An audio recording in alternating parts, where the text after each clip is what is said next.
In today's video, I am going to show you the step-by-step way of actually calculating the bearing of a place X from another location Y without getting confused. Let's jump in. So in a previous lesson, we have been talking about cardinal location, and we have seen how to come out with any cardinal location of your choice depending on wherever you find yourself in.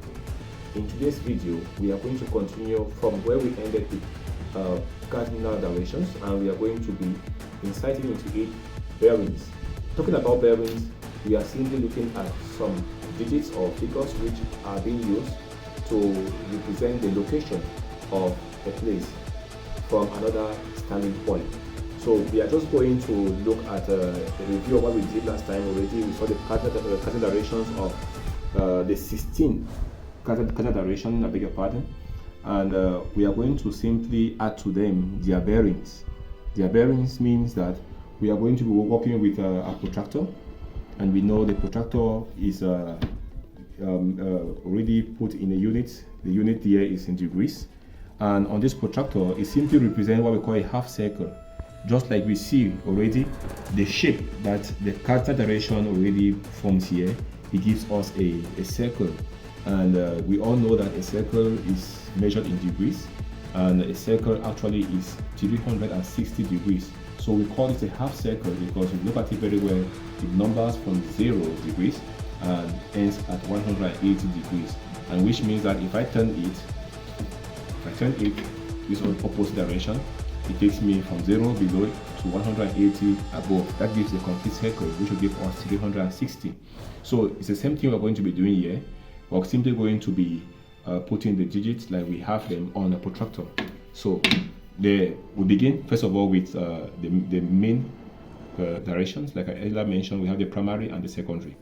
So let's start with the primary.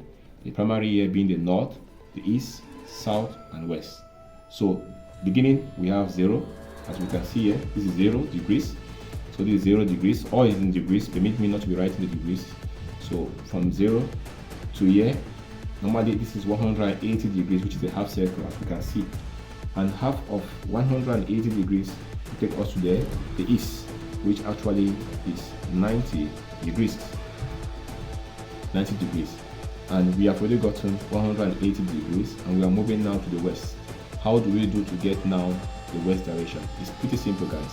If we consider half of this to be 90 or half of this to be 90 degrees, it means half of this also is going to be 90 degrees.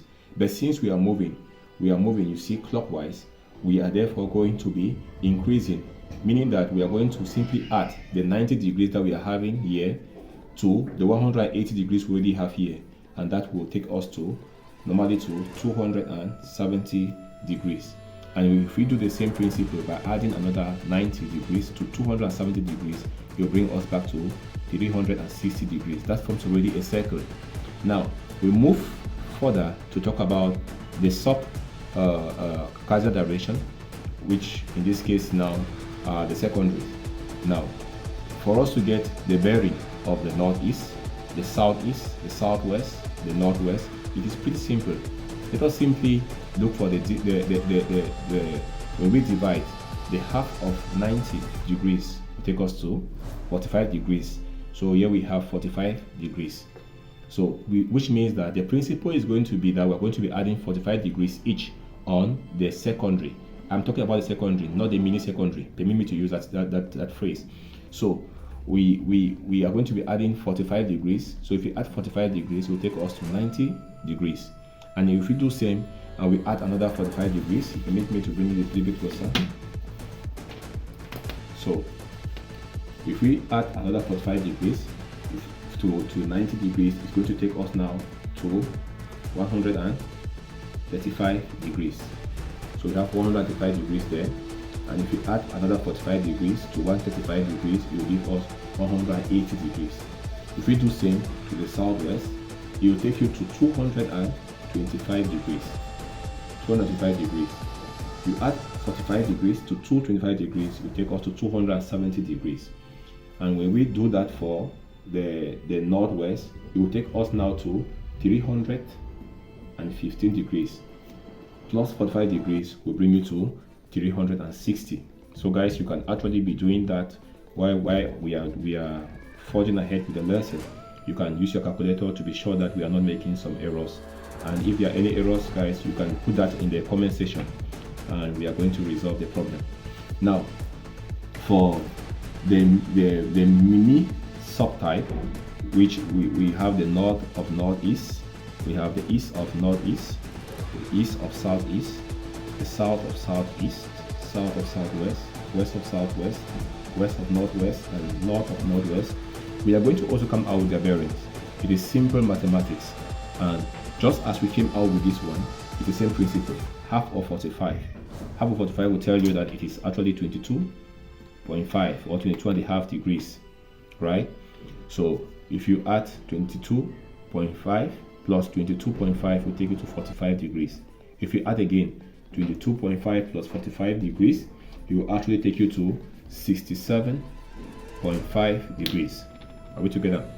Okay, now plus 22.5 degrees will take us to 90 degrees, and if we take 90 degrees plus 22.5 degrees, it will take us to, I guess, 112.5 degrees. Good. 112.5 degrees plus 22.5 degrees will take us to 135 degrees. Now this plus 22.5 degrees will bring us now to 157.5 degrees. 157.5 degrees plus 22.5 degrees will take us to 180 degrees. If you do that again by adding 22.5, it will bring us to 202.5 or 202.5 degrees. This plus 22.5 will take us to 225 degrees. We continue with the west of southwest. This will bring us to 247.5 degrees. Plus 22.5 degrees will take you to 270 degrees. If we continue with the west of northwest, we are going to have here 290.5 degrees. This should be 292.5 degrees. 292.5 degrees. That is the west of northwest. Plus 22.5 will take us to 315 degrees. Right? 315 degrees plus 22.5 will bring us now to 337.5 degrees, and if you sum again plus 22.5, it will land us to 360 degrees. That already means that all the cardinal directions here have been attributed their bearings. Okay, now the question now is, this is not what we're going to be using in the examination, but it helps us, it guides us to know how to come up with our answers. But what do we actually need to do when it comes to the exam? This is a map given to you, and you will be required to look for the bearing of a place. Let's say you have been asked to look for the bearing of x from y, right? X from y. And take note, guys, that the previous lesson we talked about in cardinal direction, it was very essential because bearing move alongside with cardinal directions. So when you state your bearings, it goes alongside with the cardinal direction of the place. So it is very important for us already to remember those previous lessons. If you have any problem, remember to put that in the comment section. Now, if you look, we're looking at the cardinal direction, or sorry, the bearing of x from y. It means y happens to be a viewpoint, while x is the area where we're looking for the location. So permit me to still draw a crucifix on point y. So this is my y. Just going to draw.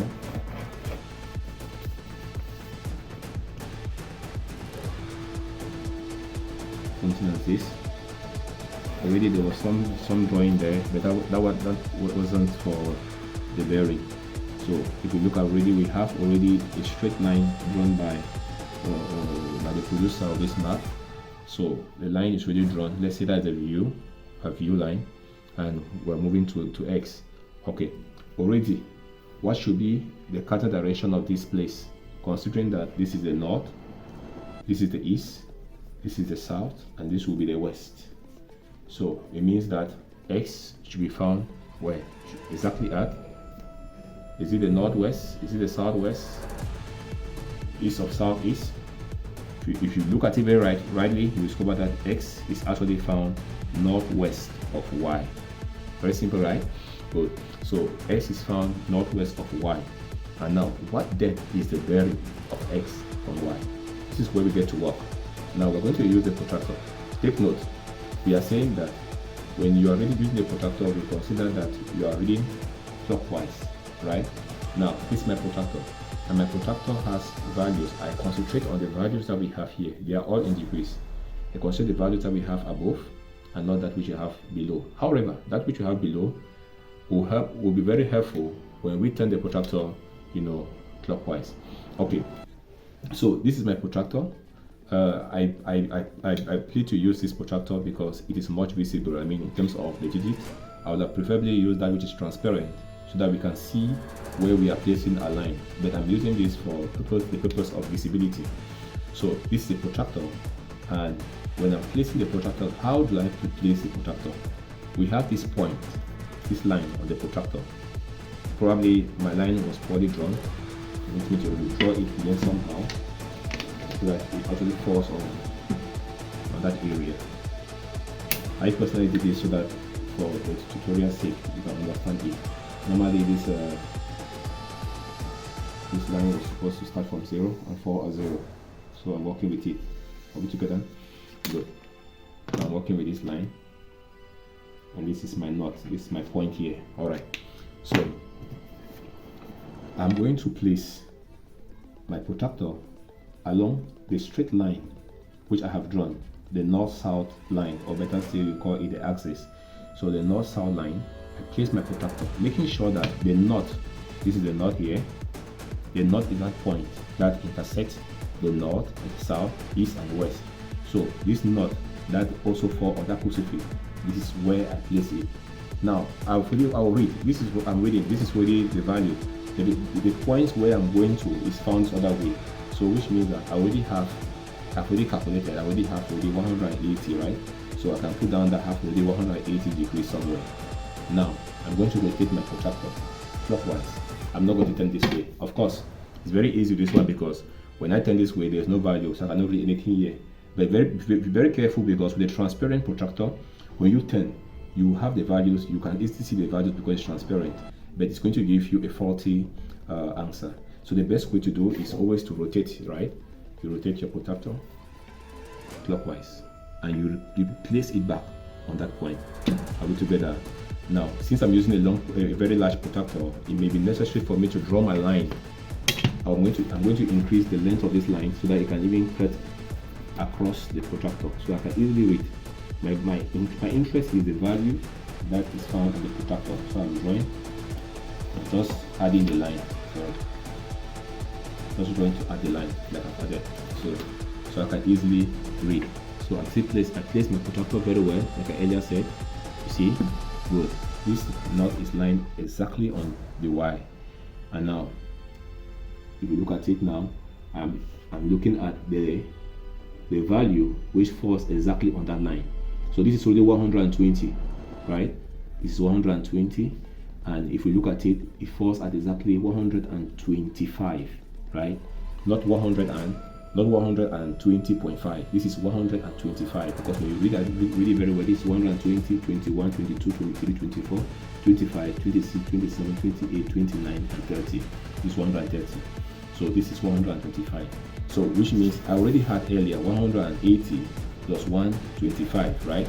So when I sum that up together, this is 5, this is 10, and this is 3. So 305 degrees. That's my bearing. So it means therefore that the bearing of x from y will be equals to 305 degrees. Good. So I've gotten that. This is the bearing. But then I need to attribute also the cartel direction. So the 305 degrees. I need to attribute the cartel direction to the bearing. Now, how do I attribute my cartel direction? I'm going to go back to my references I've drawn here on the diagram. This is my rough work. I'm going back there to see which location actually is very closer to 305 degrees. So we look at it. This is really 315 degrees. This is 292.5 degrees. right? So it tells me that my location is between 292.5 and 315 degrees. It can never be north of northwest. Are we together? It can either be northwest or west of northwest. So I'll preferably choose west of northwest. Are we together? However, if a student chooses, if a student chooses the northwest, that's 305 degrees northwest, it is still very much correct. So that is the bearing and the cardinal direction. Now I'm going to give you a little exercise, and you will do that and you will give me your answer in the comment section. Let us now say we are going to look for the bearing of x from y. Are we together? Sorry, the bearing of y from x. So it's the reverse right now. So you look for the bearing of y from x, and let me see your answer in the comment section. And remember to hit the subscription button for more exciting videos. Like and share the videos to other persons whom it may be very helpful to them. Thank you, and see you in the next lesson.